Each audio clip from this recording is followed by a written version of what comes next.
অমরজ্যোতি ক্লাবের ব্যবস্থাপনায় শিলচর রাধা মাধব রোডের বিলপাড়ে গণেশ পূজার আয়োজন করা হয়। দ্বিতীয়বারের মতো গণেশ পুজোর আয়োজন করে অমরজ্যোতি ক্লাবের সভাপতি মলয় পাল জানান, 3 দিন ব্যাপী চলবে পুজো। প্রতিদিনই ভক্তদের মধ্যে বিকেলে মহাপ্রসাদের বিতরণ করা হচ্ছে।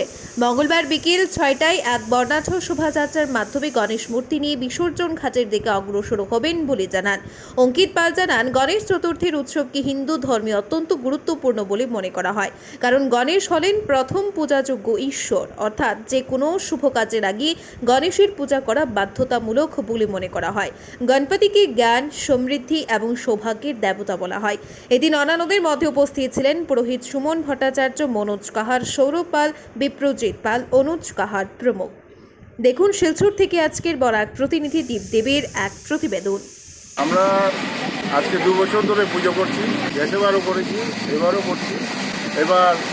এবার সোমবার 3 দিন আমরা প্রসাদ বিতরণ করব।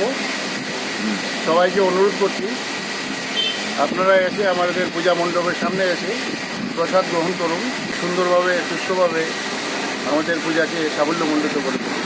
আর আমরা মঙ্গলবার দিন আমাদের পক্ষ থেকে দায়িত্ব দেওয়া হয়েছে পূজা কমিটিকে, যে ওরা যাতে বিসর্জনের দিন সুন্দরভাবে বাবাকে সদরঘাটে নিয়ে বিসর্জন করে আসে।